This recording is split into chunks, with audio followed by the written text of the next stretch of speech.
Y ahora vamos a hablar de educación, porque en este momento hay 5 colegios tomados, 5 colegios de los 23 que iniciaron las medidas de fuerza. Y opiniones completamente adversas. Por un lado se habla de problemas en las infraestructuras, de problemas de inversión, y por otro lado se habla de lo que significa una toma de colegio, de que los chicos tienen que cumplir los 180 días de clases, un debate que se mantiene en la sociedad, y agradecemos la presencia de los diputados que vinieron a participar de este debate acá en la mesa. Hola Carlos. Hola. Diputada Gorleri, muchas gracias por haber venido.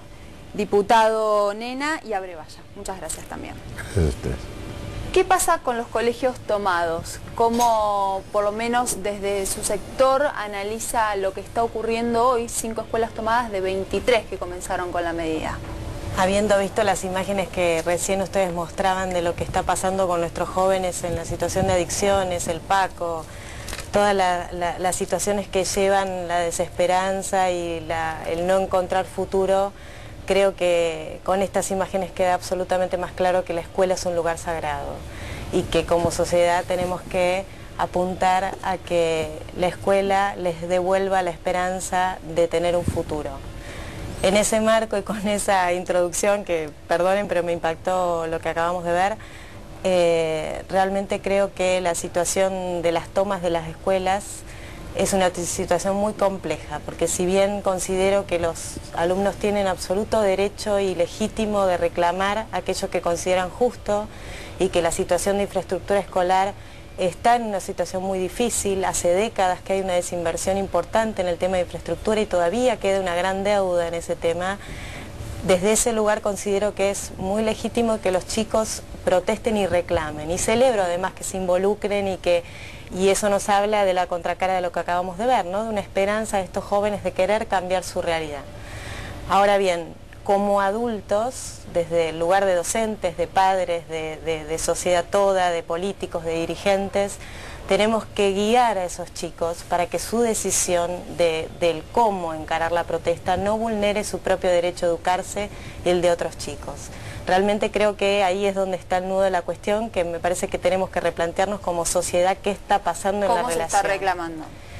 El cómo se está reclamando, exactamente. Y no porque culpabilice a los chicos, porque me parece que en una actitud adolescente es natural que ellos tomen esta medida como otras, pero sí cuál es nuestro lugar como adultos para guiarlos en esa decisión. Diputado Abrevaya, bueno, la diputada nos habla de cómo se manifiesta una toma. Si bien sé que hoy usted puntualmente estuvo hablando sobre las inversiones.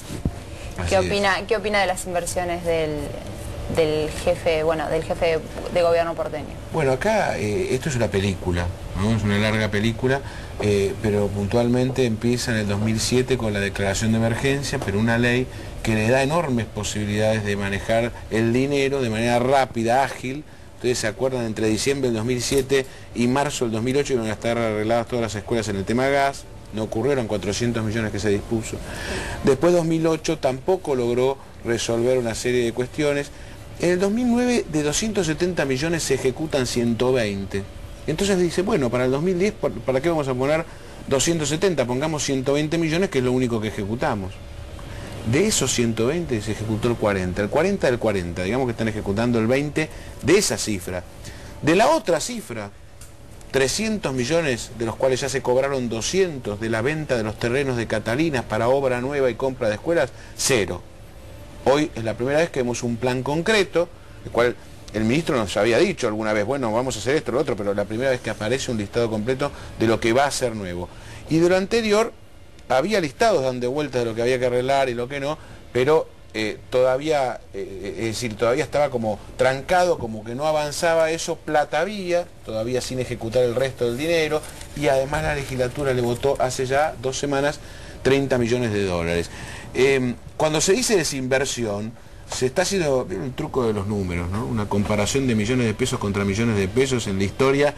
No ha habido presupuesto más alto en términos de recaudación que el que tiene Macri. Macri recauda por año 5.000 millones de dólares, cuando antiguamente el presupuesto rondaba entre los 2.600 y 3.000 millones de dólares, es decir, casi el doble. Y en términos de escuelas puede ser yo no quiero hablar de uno u otro gobierno, pero en total del 96, hablando de la etapa democrática para acá, hubo unas casi 30 escuelas nuevas hechas. A la fecha, el gobierno de Macri escuelas nuevas no hizo ninguna. Entonces cuando dicen desinversión, hay que ver a qué se refieren, porque por ahora quien vino a ejecutar presupuesto y hacer las cosas que decía él no hacían los anteriores, no ha hecho nada. Diputado Nena, ¿y la toma en concreto?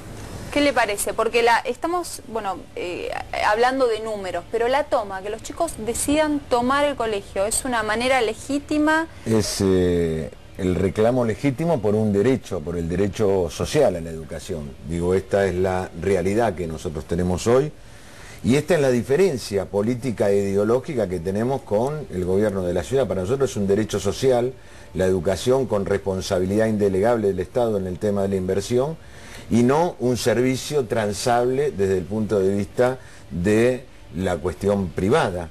Digo, cuando nosotros en la década de los 90 nos planteaban el tema de la desinversión en las empresas públicas, en las escuelas, llegábamos hacia la privatización.